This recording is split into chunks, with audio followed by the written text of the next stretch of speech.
अस्सलाम वालेकुम। Detailed lecture series में आज का हमारा टॉपिक है वैक्यूल। वैक्यूल भी एक बहुत इंपॉर्टेंट ऑर्गेनेली है जो यूकैरियोटिक सेल्स में आपको देखने को मिलेगा। और यूकैरियोटिक सेल्स में अगर स्पेशली प्लांट सेल्स की बात करें तो प्लांट सेल्स के सेंटर में एक लार्ज सेंट्रल वैक्यूल मौजूद होता है और ये vacuole variety of functions perform कर रहा होता है और इन फंक्शंस को इस वीडियो के अंदर हम कवर करेंगे। वैक्यूल की अगर स्ट्रक्चर की बात की जाए तो इसकी स्ट्रक्चर सैक लाइक होती है, राउंड सैक लाइक स्ट्रक्चर होती है। यहाँ पर आप देख पा रहे हैं राउंड सैक लाइक स्ट्रक्चर होती है इसकी, और इस स्ट्रक्चर के इर्द मेम्ब्रेन मौजूद होती है, यानी वैक्यूल इनक्लोज्ड होता है बाया मेम्ब्रेन। और जो भी स्ट्रक्चर मेम्ब्रेन से इनक्लोज्ड हो उसे हम ऑर्गेनेली बोलते हैं। सो वैक्यूल एक ऑर्गेनेली है। क्लियर हो गया? ओके कुछ मिसकंसेप्शंस होती हैं वैक्यूल, लाइसोसोम, वेसिकल के अंदर डिफरेंस क्या है। सो इस डिफरेंस को देख लेते हैं। वैक्यूल और लाइसोसोम का डिफरेंस अगर हम देखें तो प्रीवियस लेक्चर में हमने लाइसोसोम को डिस्कस किया था, जिसमें हमने पढ़ा था लाइसोसोम के अंदर हाइड्रोलाइटिक एंजाइम्स होते हैं जो चीज़ों की ब्रेक डाउन करते हैं। सो लाइसोसोम का फंक्शन क्या है? चीज़ों की ब्रेक डाउन करना। और जब उन चीज़ों की लाइसोसोम ब्रेक डाउन कर देता है तो उन चीज़ों को सेल के अंदर अगर सेंड करना है, सेल से बाहर भेजना है, डिफरेंट मैकेनिज्म परफॉर्म कर रहा होता है, जिसे हमने वीडियो के अंदर डिटेल में कवर किया था। सो लाइसोसोम का काम क्या है? चीज़ों की ब्रेक डाउन करना। जबकि वैक्यूल को जब हम देखते हैं तो वहाँ पर भी हाइड्रोलाइटिक एंजाइम्स मौजूद होते हैं जो चीज़ों की ब्रेक डाउन करते हैं, बट इसके साथ साथ वैक्यूल चीज़ों को स्टोर भी करता है।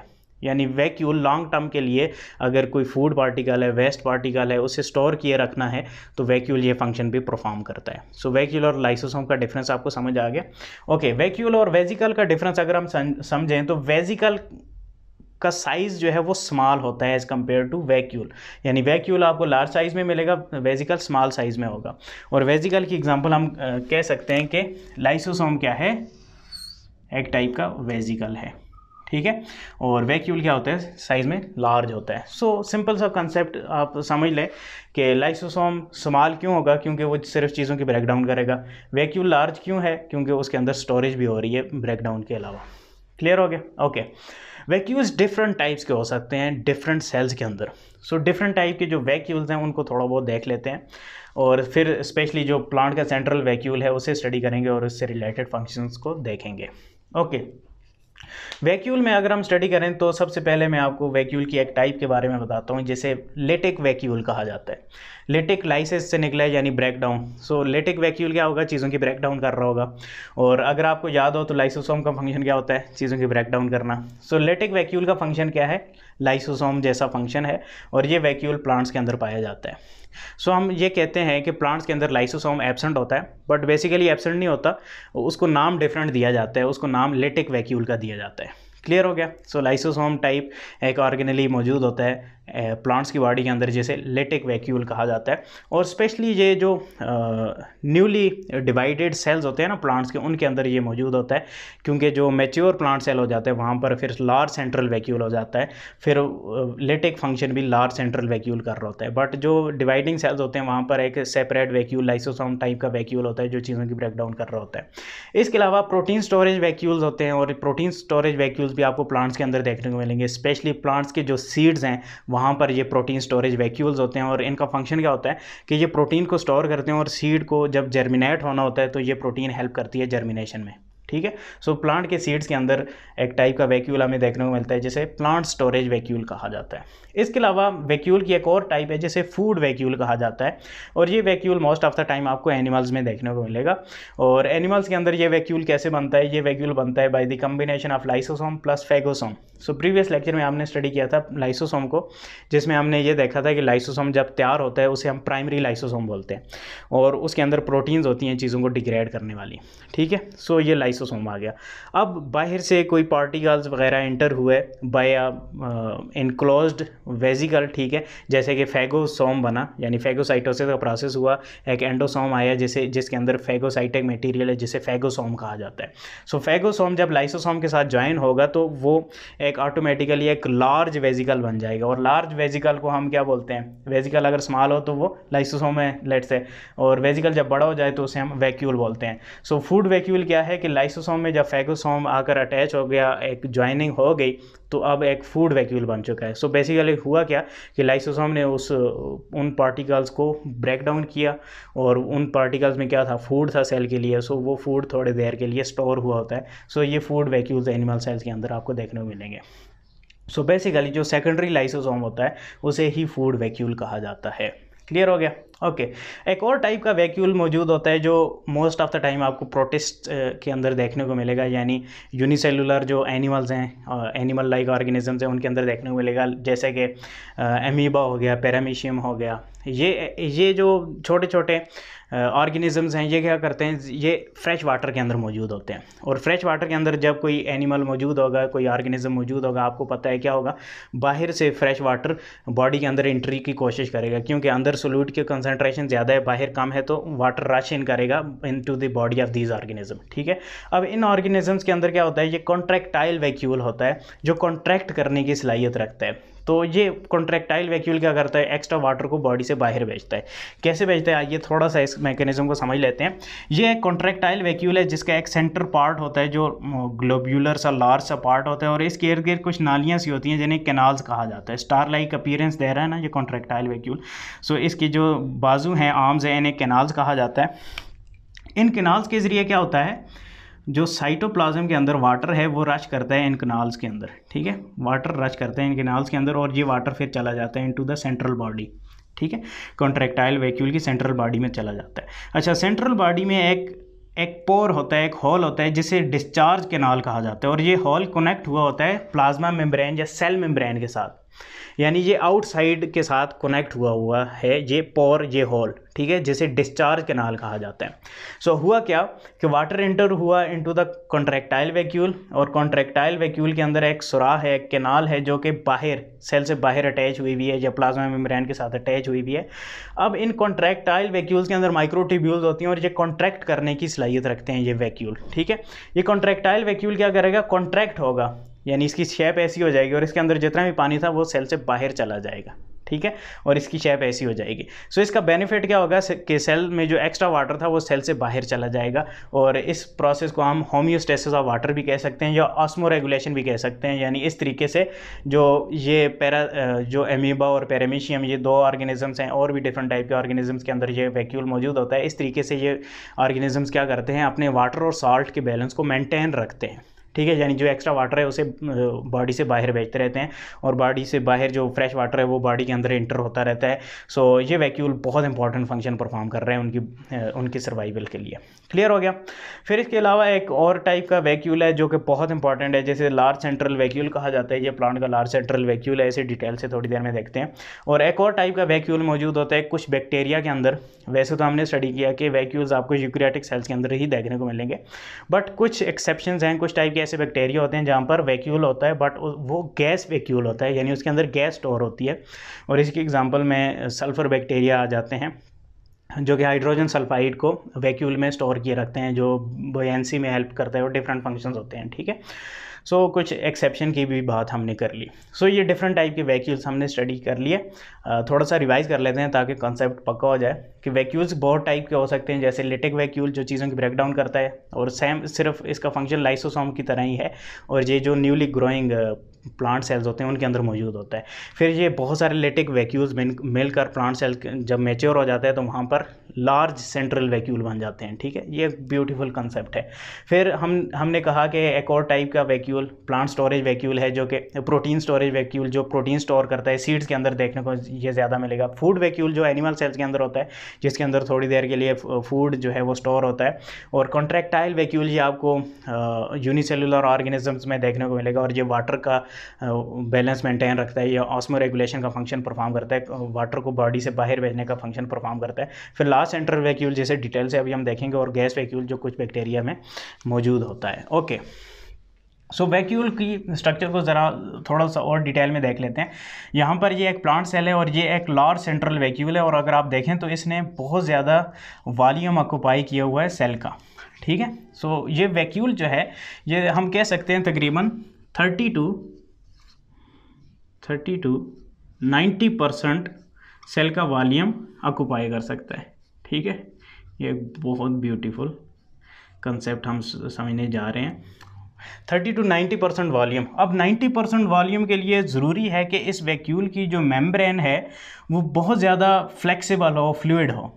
सो ये जो वैक्यूल की मेम्ब्रेन है, इसे तो पहले आपने ये याद रखना है कि इसका नाम है टोनोप्लास्ट। वैक्यूल की जो मेम्ब्रेन है, जो लार्ज सेंट्रल वैक्यूल है प्लांट सेल्स के अंदर, उस मेम्ब्रेन को टोनोप्लास्ट कहा जाता है। और इसके अंदर एक खासियत है, खूबी है कि इसकी नेचर बहुत ज़्यादा फ्लूइड है, फ्लेक्सिबल है ये।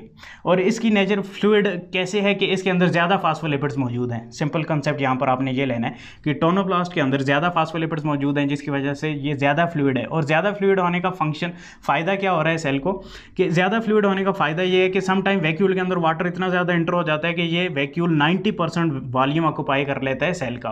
बट इसकी फ्लूइडिटी की वजह से जो ऑर्गेनेलीज हैं वो डिस्टर्ब नहीं होते, वो अपना फंक्शन परफॉर्म करते रहते हैं, यानी वो प्रेस नहीं होते।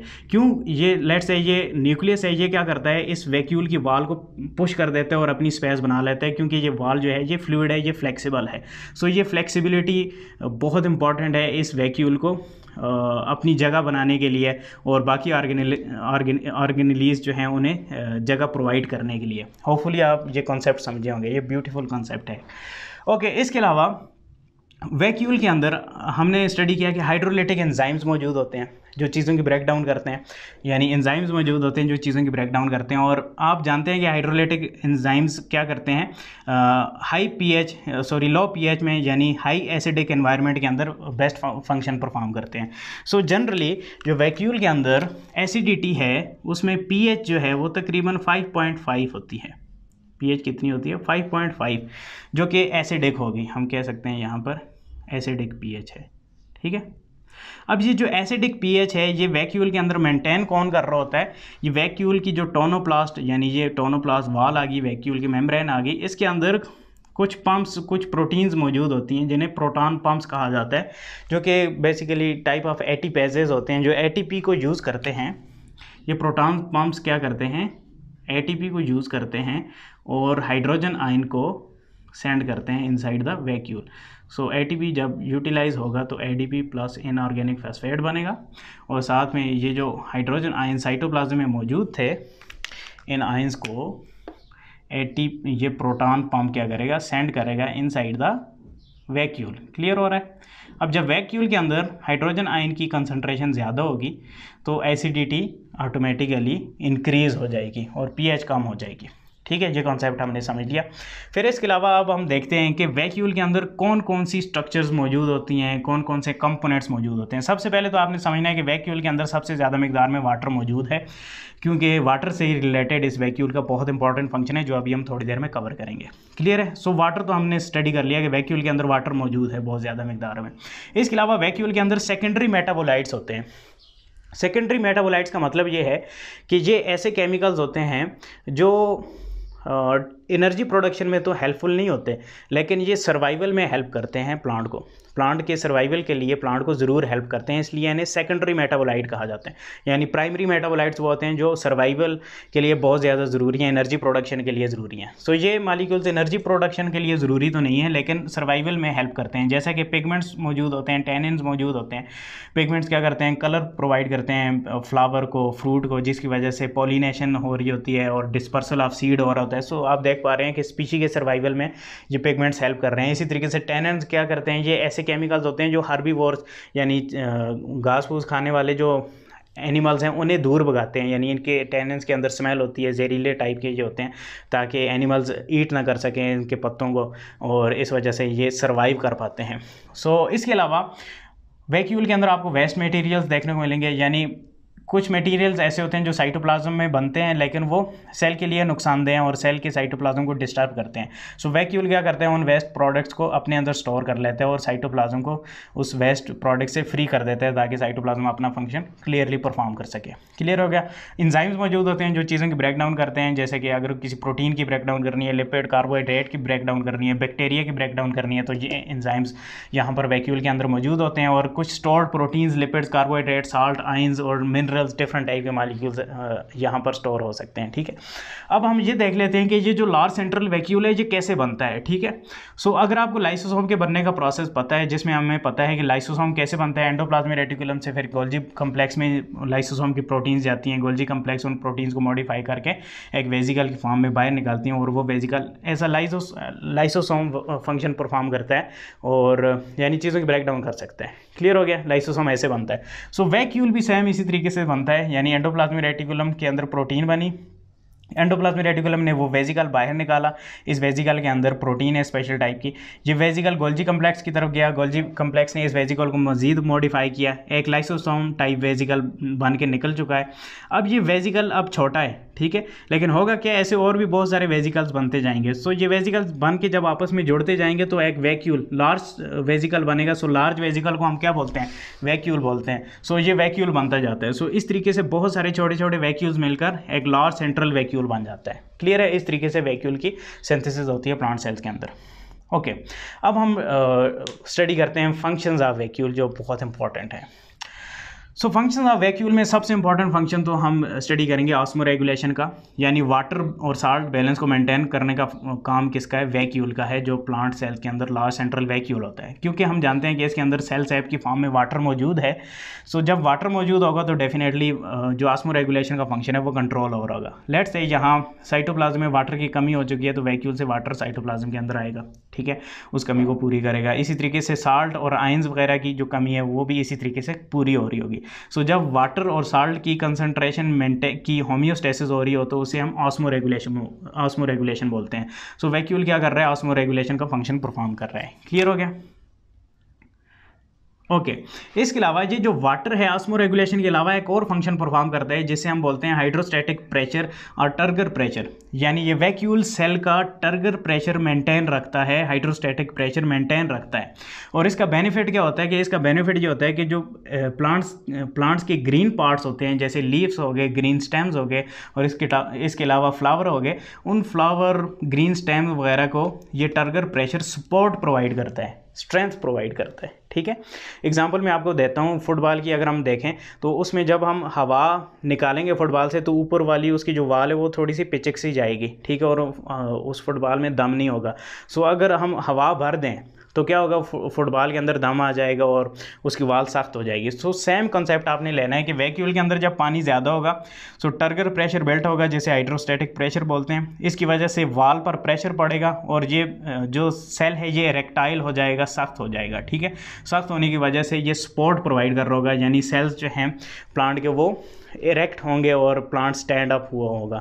अगर हम वैक्यूल से पानी निकाल दें तो प्लांट के जो सेल्स हैं वो फ्लैसिड हो जाएंगे, ठीक है, मुरझा से जाएंगे और प्लांट भी मुरझा सा जाएगा। सो ये बहुत इंपॉर्टेंट फंक्शन होता है वैक्यूल का, जो ये परफॉर्म कर रहा होता है। इसके अलावा वैक्यूल का एक और फंक्शन जो कि break down of large molecule है, जैसे हमने स्टडी किया कि इसके अंदर एंजाइम्स मौजूद होते हैं और एंजाइम्स क्या करते हैं, मालिक्यूल्स ही ब्रेक डाउन करते हैं। मालिक्यूल्स में लिपिड्स आ गए, प्रोटीन्स आ गए, कार्बोहाइड्रेट्स आ गए। इसके अलावा अगर बैक्टीरिया आ चुका है तो बैक्टीरिया वैक्यूल के अंदर इंगल्फ होगा, जैसे लाइसोसोम उसे इंगल्फ करता था। सो बैक्टीरिया की ब्रेकडाउन होगी। सो यहाँ पर एंजाइम्स मौजूद हैं, हाइड्रोलाइटिक टाइप के एंजाइम्स मौजूद हैं जो क्या फंक्शन परफॉर्म कर रहे हैं, चीज़ों की ब्रेकडाउन का फंक्शन परफॉर्म कर रहे हैं। फिर वैक्यूल का फंक्शन क्या है, storage of waste material. Vacuole का एक और इम्पॉर्टेंट फंक्शन है कि वैक्यूल वेस्ट मटेरियल को स्टोर करता है। जैसे अभी मैंने आपको बताया कि यहाँ पर साइटोप्लाज्म में कोई वेस्ट मटेरियल बना है जो साइटोप्लाज्म के लिए नुकसानदेह है। सो अगर वो बाहर नहीं जा सकता तो वो वैक्यूल के अंदर स्टोर हो जाएगा और इस तरीके से सेल प्रॉपर फंक्शन परफॉर्म करता रहेगा। इसकी एक एग्जांपल आ गई हमारे पास, calcium oxalate. So basically oxalate एक हार्मफुल केमिकल है जो डिफरेंट प्रोसेसेस के नतीजे में बनता है। सो ऑक्जेलेट क्या करता है, कैल्शियम के साथ मिलकर क्रिस्टल्स बना देता है, ठीक है, और ये क्रिस्टल्स की फॉर्म में वैक्यूल के अंदर स्टोर हो जाता है। सो कैल्शियम ऑक्जेलेट वैक्यूल के अंदर स्टोर हो जाता है। सो एक टाइप का ये वेस्ट प्रोडक्ट है, लेकिन इसका प्लांट सेल्स को बेनिफिट भी होता है। कैल्शियम ऑक्जेलेट का बेनिफिट क्या होता है कि ये जो क्रिस्टल्स हैं ये हर्बीवोर्स वगैरह से भी प्लांट सेल को बचाते हैं। ओके, इसके अलावा एक और इम्पॉर्टेंट फंक्शन है कि वैक्यूल क्या करता है, सेकेंडरी मेटाबोलाइट्स को स्टोर करता है। और इसमें हमने एग्जांपल स्टडी की पिगमेंट्स की, और एल्कलाइड्स और टैनेंट्स, ये कुछ कंपाउंड्स होते हैं जो कि हर्बीवोर्स को रिपेल करते हैं, यानी स्मेल प्रोड्यूस करते हैं, ये जहरीले होते हैं। सो इसकी वजह से जो पत्ते खाने वाले जानवर हैं वो इनके पत्तों को नहीं खाते। कुछ प्लांट्स के अंदर ये टैनिन्स ज़्यादा होते हैं जिसकी वजह से एनिमल से ये प्लांट्स बचे रहते हैं, ठीक है।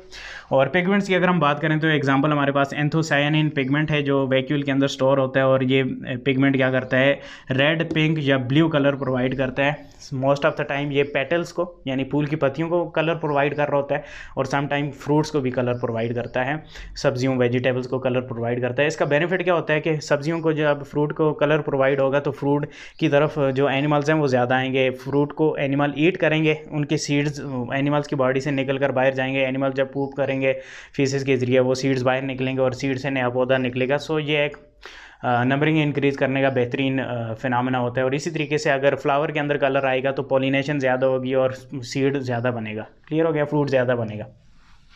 तो पिगमेंट्स इस तरीके से हेल्प कर रहे होते हैं प्लांट्स को। और वैक्यूल के अलावा प्लांट्स के अंदर क्रोमोप्लास्ट के अंदर भी पिगमेंट्स होते हैं जो फ्लावर्स को कलर देते हैं। वो जब हम क्लोरो या प्लास्टेड या क्लोरोप्लास्ट और ये वाली वीडियोस स्टडी कर रहे होंगे वहाँ पर देखेंगे। फूड रिजर्व्स एक और फंक्शन आ जाता है कि वैक्यूल फूड को स्टोर किए रखता है रिजर्व फॉर्म में, जैसे कि लिपिड्स, प्रोटीन्स। अगर हम सीड्स की बात करें तो सीड्स के अंदर लिपिड्स और प्रोटीन के वैक्यूल्स मौजूद होते हैं जो इनको स्टोर किए होते हैं लॉन्ग पीरियड ऑफ टाइम के लिए। इसके अलावा एक और एग्जांपल ले लेते हैं कि रबर का जो मालिक्यूल है वो जिसे लैटिक्स भी कहा जाता है वो स्टोर होता है वैक्यूल में।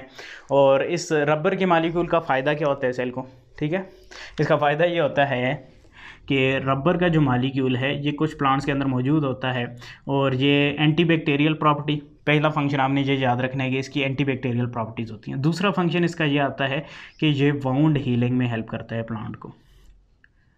Wound healing, let's say plant को कोई चोट लग गई है, आपने कुल्हाड़े से प्लांट को चोट लगाई, ये रबर जो है ये हीलिंग मालिक्यूल ये निकला और इसने उस प्लांट को वहाँ से हील कर दिया ताकि बैक्टीरिया और जर्म्स वगैरह एंटर ना हो सकें और ज़्यादा जल्दी रिकवरी हो। सो ये कुछ इस टाइप के मालिक्यूल्स भी वैक्यूल के अंदर स्टोर होते हैं।